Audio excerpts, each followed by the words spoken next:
tipo diplococo. Segunda característica, podemos encontrar el germen intracelular, extracelular. Y la otra característica será la forma.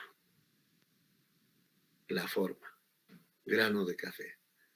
Pues prácticamente con esto hacemos el diagnóstico microscópico de gono. Y necesario hacer el cultivo, y el medio de cultivo que utilizamos es el agar Thayer Martin. Importante hacer el cultivo para saber la susceptibilidad, la sensibilidad del germen al antibiótico, para que el tratamiento sea dirigido. Por ahí que es necesario hacer el cultivo. Entonces, microscópicamente, el gran y el cultivo. Entonces, tanto para hacer el gran, así como el cultivo, la muestra lo tomaremos del canal cervical, o también lo tomaremos de la uretra. También lo tomaremos, si es que hay, de la conjuntiva. También lo podemos tomar, si es que hay compromiso de la glándula de Bartolino, de la glándula de Bartolino. Como hemos mencionado, el 70% más o menos de mujeres son asintomáticas. El cultivo de secreción vaginal debimos de realizar en la primera visita de control prenatal y también en el tercer trimestre, porque generalmente son asintomáticos. Entonces, al tomar una muestra del cuello en la primera consulta, así como en el tercer trimestre, haremos el diagnóstico y daremos el tratamiento para evitar el contagio durante el expulsivo. En lo que respecta al manejo, para el manejo es importante tener en cuenta 3 aspectos. Significa, tenemos que usar un antibiótico altamente efectivo. Efectivo significa un antibiótico que llegue a la uretra, que llegue al endocervix, endosalping, glándula de Bartolino. Pero el otro punto a tener en cuenta es que sea bien tolerado. Porque si el antibiótico no es adecuadamente tolerado, van a ser rechazados y no se va a curarse. Y finalmente, debemos de ofrecer terapia de dosis única. Y un antibiótico que esté presente en el lugar donde diagnostiquemos. ¿Qué significa? Si yo trabajo en un puesto de salud, el antibiótico para gono debe haber en este puesto, para no estar refiriendo a un centro o a un hospital.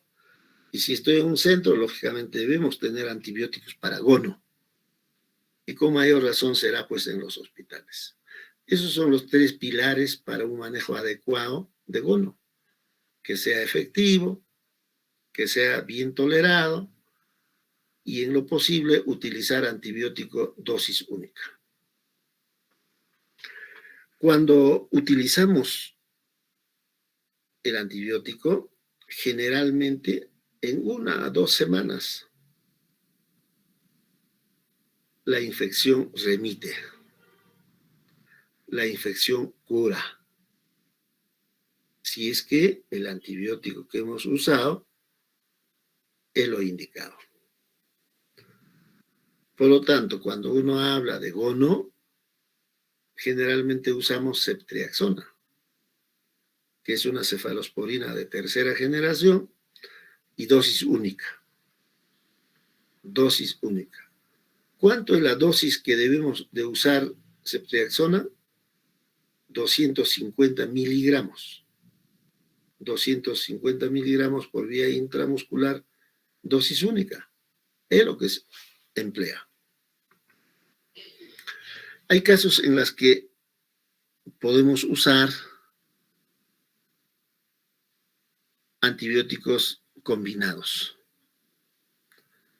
como por ejemplo la ceftriaxona y acitromicina. Podemos hacer esa combinación. Por lo tanto, usar ceftriaxona 250 miligramos y acitromicina 1 gramo. Lógicamente hay que recordar que las gestantes no deben ser tratadas con quinolonas. Tampoco deben ser tratadas con las tetraciclinas. Si yo tengo una gestante que es alérgico a las penicilinas, por lo tanto a las cefalosporinas, yo puedo utilizar la gentamicina, que es un aminoglucósido, más acitromicina. La genta más un acitromicina. Ustedes van a encontrar esquemas de uso de gentamicina. Por ejemplo, uno de los esquemas, 280 miligramos. Acitromicina sigue siendo 1 gramo. Si yo estoy frente a una gestante con enfermedad pélvica inflamatoria, esta gestante debe ser hospitalizada y recibir tratamiento antibiótico con antibióticos por vía parenteral. Una gestante que se infecta con gono puede generar complicaciones en el producto de la gestación.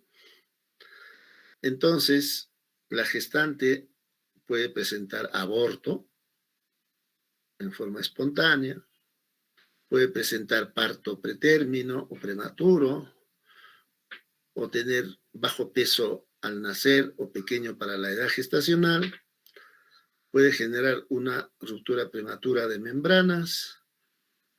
Si hay una ruptura prematura de membranas relacionada con gono, puede generar corioamnionitis.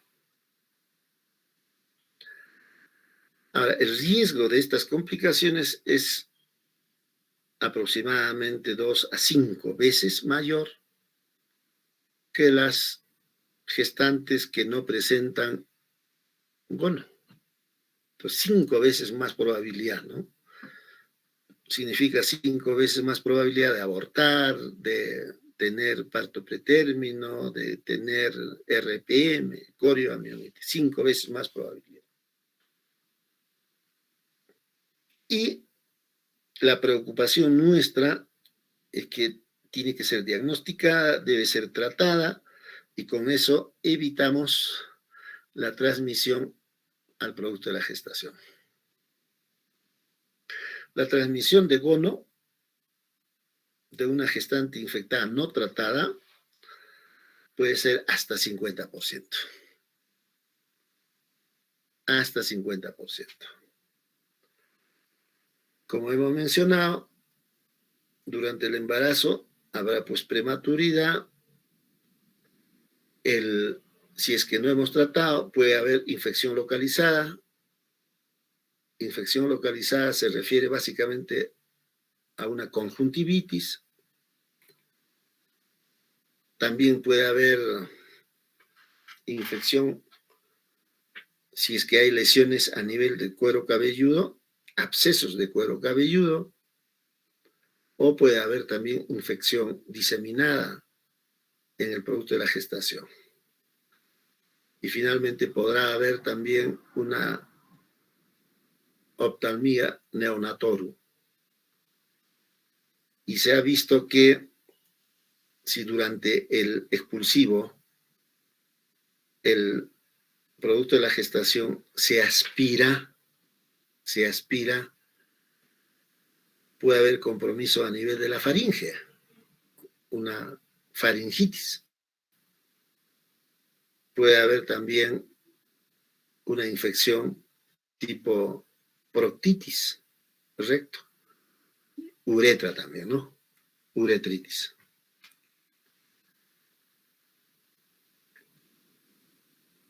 Lo que se observa con mayor frecuencia en el recién nacido son las conjuntivitis.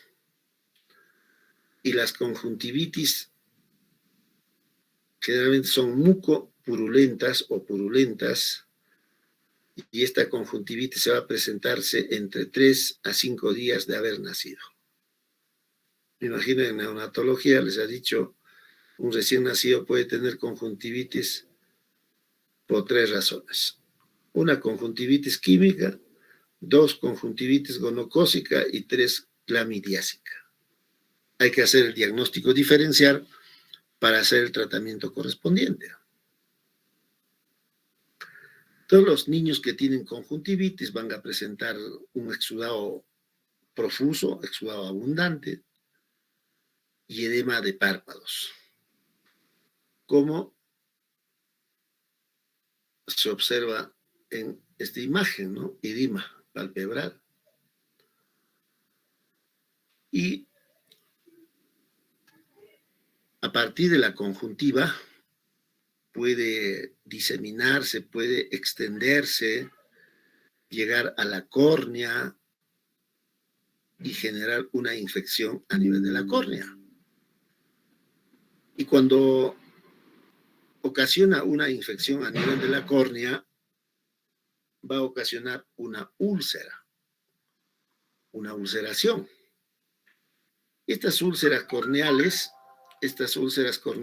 un segundito. Aló. Sí, dígame. A partir de 5:30. Sí, segundo piso, Botica Cabildo. Ya, gracias. Hasta luego.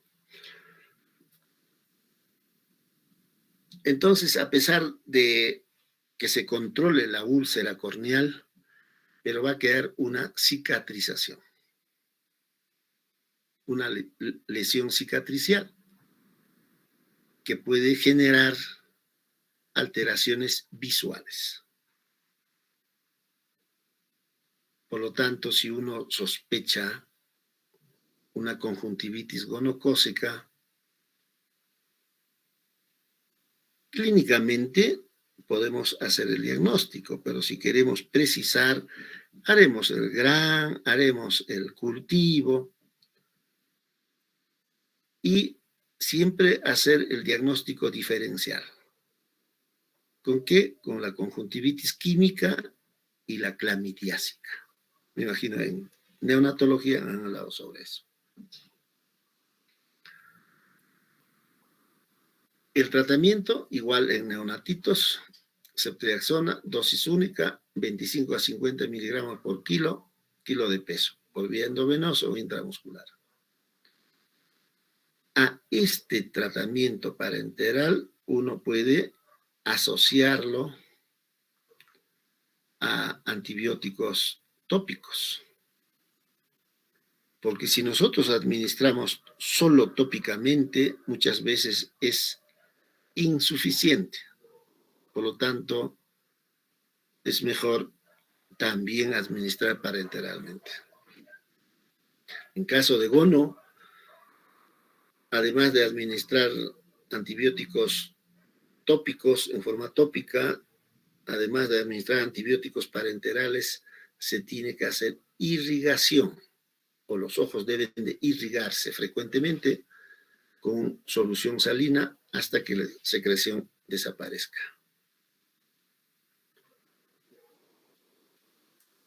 Ahora, la profilaxis, lógicamente hay que, en neonato, se debe realizar a 1 hora de haber nacido el producto de la gestación. Profilaxis se refiere profilaxis contra gono, contra clamidia. ¿Qué se usa? En mi época se usaba gentamicina. En mi época se usaba nitrato de plata. Creo que ahora usan eritromicina, 5%, ungüento, tetraciclina al 1%, nitrato de plata al 1%. En mi época se usaba eso, no sé si ahora siguen usando eso, ¿no? En mi época se usaba nitrato de plata al 1% y la gentamicina. Entonces, con esta profilaxis, uno evita que el recién nacido tenga conjuntivitis por gono, así como conjuntivitis por clamidia. Hasta ahí, no sé si tienen alguna pregunta.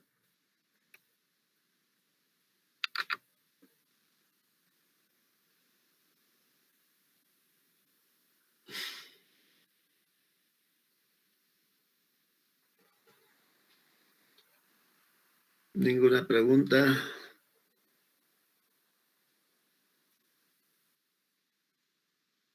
Perfecto. Ya pues me he escapado nomás del hospital, voy a tener que regresar. ¿Qué haremos ahí? El lunes empezaremos con las exposiciones, por lo menos el miércoles. Ah, claro, el miércoles, sí, miércoles. ¿Qué temas se ha programado para este miércoles? Sufrimiento fetal será. Perfecto, entonces más o menos tenemos 45 minutos a una hora máximo será restricción y igual 45, una hora para sufrimiento fetal. Ya pues les veo el día miércoles, voy a retornar al hospital. Hasta el día miércoles. Buenas tardes. Gracias, doctor. Buenas tardes. Buenas tardes.